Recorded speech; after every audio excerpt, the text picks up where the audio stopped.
இந்த இரண்டு நிகழ்வுகளை மட்டும் குதிரை சேவனாக வந்ததும் கிட்டுக்கு மண் சுமந்ததை மட்டும் அங்கே பதிவிட்டிருந்தார்கள்.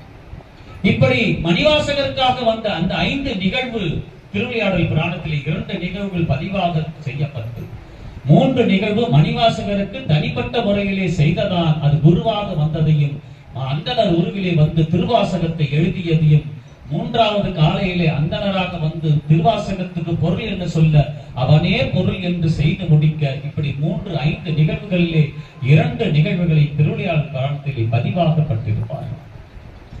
இந்த 5 நிகழ்வுகளை காட்டிலும் 6வது நிகழ்வாக ஒன்று நடத்தி காட்டியிருக்கிறான் சிவபெருமான். இது 6வது நிகழ்வாக திருவாசகத்திற்காக செய்து காட்டினான்.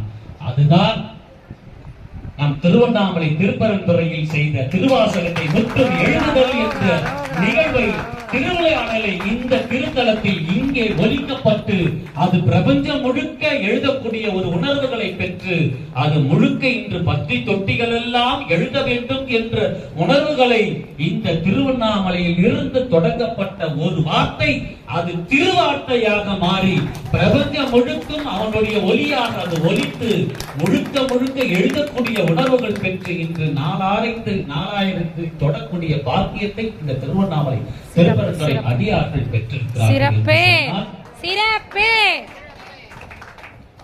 இது அவன் செய்த 65வது திருவிளையாடலாக இது இந்த நூற்றாண்டிலே இருந்தது. இது அவன் செய்த 65வது திருவிளையாடல் மணிவாசகருக்காக செய்தது.